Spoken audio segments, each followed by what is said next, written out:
Okay, yeah, come on. Who doesn't know that theme? Who doesn't love that theme? Anyway, we're here to talk X-Men Apocalypse, and I am going to try to make this short because I got all these lights on in my room and it's getting hot. So, there might be minor spoilers in this video, and I don't know how to make up my mind. Don't worry, I'll tell you when the spoilers happen. But for now, I'm just going to quickly tell you my initial thoughts on the film. I do know that the film has been getting a mixed response, and I guess I understand, but at the same time, I do think that maybe some people are a little harsh on it. But whatever, they're entitled to their own opinion. I personally really enjoyed it. Big surprise! Mister, I love everything. I love every comic book movie. Look, like I will say this every time I do a comic book movie review, unless the movie sucks. As long as you didn't make another Ghost Rider or Elektra or Fantastic Four, any version by the way, we're good. Because I love this stuff. I love comic book material. I love comic book lore. I love when a movie or a show can make me feel like I'm reading a comic book. And X-Men Apocalypse did that for me. It gave me that popcorn experience with just being a really fun and entertaining and beautiful film to look at. Beautiful to look at. Great visuals. Uh, just, there was a lot to enjoy. Now, unfortunately, there is a problem with what I just said about calling it a popcorn flick. This is a popcorn flick. Problem is, past X-Men movies were not necessarily popcorn flicks. They did have complex storylines, very captivating themes and material. Characters had a lot of depth to them. So, in that regard, this movie, I'm not going to say it fails, but it definitely falters in comparison with other X-Men movies, the good ones. Which there's only, two bad ones in my opinion. Last Stand, obviously, and the Wolverine one that nobody likes to talk about.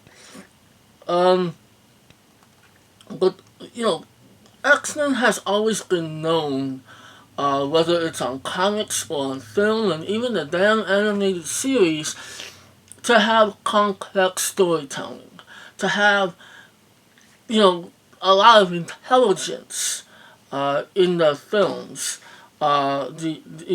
Especially even the theme of discrimination, mutants being looked down upon by regular Homo sapiens.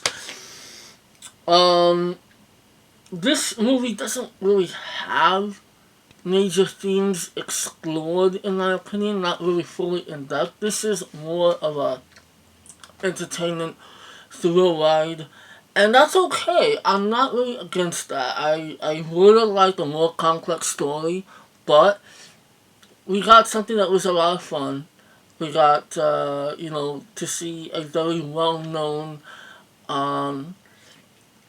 X-Men villain, Apocalypse, and I was satisfied with the film overall. I honestly don't know a whole lot about Apocalypse. I think that Oscar Isaac did a pretty good job playing the character. I'm sure they could have done way more with the character, but if they were going to do that, it would have to be like a 2-part movie or a 3-part movie. So, I think we got enough of the character as well as the movie goes. It's like with Psylocke. I want to quickly talk about Psylocke. First of all, I love Olivia Munn, regardless. She is just one of the most beautifulest actresses on the planet, in my opinion. But when it comes to Psylocke is there's always, be honest with yourself, you always have a comic book crush. Some people love Superman or Gambit, like my sister, Wonder Woman, Psylocke, since I was young, since I understood the female body. Psylocke was always my crush. That's my bae right there. I hate saying that term, but that is without a doubt my bae. She's my baby. Cyclops has always been a very beautiful character that to be, in comic book form. And seeing her played by Olivia Munn, oh man, best believe I love it. However, not really well fleshed out in the film. She's reduced to just being a henchman. Much like Storm, though Storm had more dialogue and more depth to her than Psylocke, Archangel unfortunately was wasted. Even though I do love his introduction when Apocalypse makes him one of his horsemen. The fact that they got Metallica playing in the background, awesome.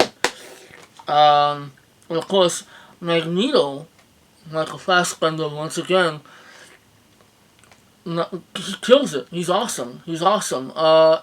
At some point, though, he does, the first half of the movie, there's a lot of good depth going into Magneto.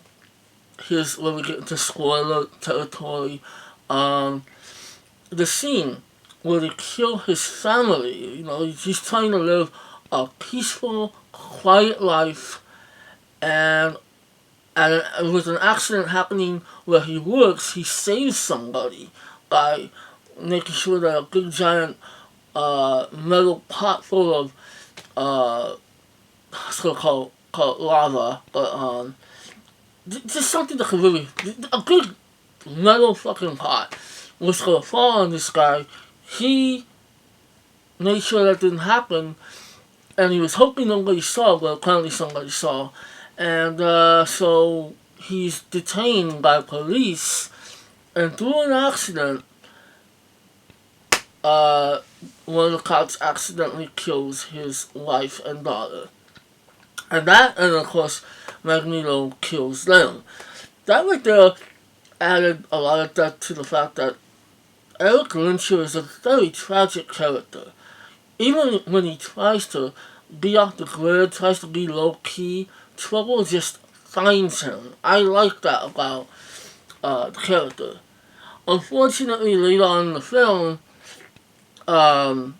he's kind of reduced to just being a henchman. So that's not cool. However, just because I don't want to spit out a bunch of complaints because I got, when I review Batman v Superman, my buddy, my good friend was like, 20 minutes of complaints and you gave it a 4 out of 5. I like the film. I don't care. So without covering a bunch of complaints with this film, I do want to say that just everything else was enjoyable. The first hour, some people have complained that it's really slow. I dug it. I loved the build-up. I loved the dialogue and the reintroduction of these characters as teenagers. Cyclops, Jean Grey with Sophie Turner did an excellent job. Ty Sheridan did a really good job with Cyclops. And then Nightcrawler was very entertaining in this movie. I think everybody did a fine job. Now, I have heard people complain about Jennifer Lawrence. Jennifer Lawrence has suddenly received a lot of hatred in the past couple of years. Everybody jumping on the hate train to bash her, and I don't think that's fair. Like, Larry's gonna die, that's not cool, so I gotta wrap this up. I think she did fine. She didn't do exceptional work, but she did fine. Anyway, shit, I gotta wrap this up. This is not what I wanted to do. But anyway, I want to quickly say the spoiler Weapon X sequence was awesome. I know that this would have been a good movie to not include Wolverine, but come on, that was an awesome scene. And at least we got to see some Weapon X action in the X-Men film series. I enjoyed the pacing of the film. It's a really long movie, but it didn't feel that long to me. I love the 80s element to it. Quicksilver once again stole the show. I love this sequence. I don't even like this. I honestly don't care too much for the song Sweet Dreams. But now, that's gonna go into my playlist because of that scene of Quicksilver. Uh, you know, what else can I say? I really enjoyed it a lot. Great special effects. I'm gonna repeat myself. I don't want to do that. Um, I am wondering where this can go now, where this series can go. But I do hope that it at least maintains the level of fun that this movie had. Hopefully we get better storytelling next time. But I do hope that we get some good mutant action and a hell of a lot more Psylocke to go with it. So X-Men Apocalypse, I'm going to give a 4 out of 5. I will probably put down some comments on more things that I liked. But anyway, discuss what you liked about the movie or what you didn't like and why you think it deserves a low rating on Rotten Tomatoes. Which is actually kind of a mid rating, kind of like a 50%. That sucks. But anyway, X-Men Apocalypse was fun. I liked it. 4 out of 5. Done. Peace out, guys. What's this?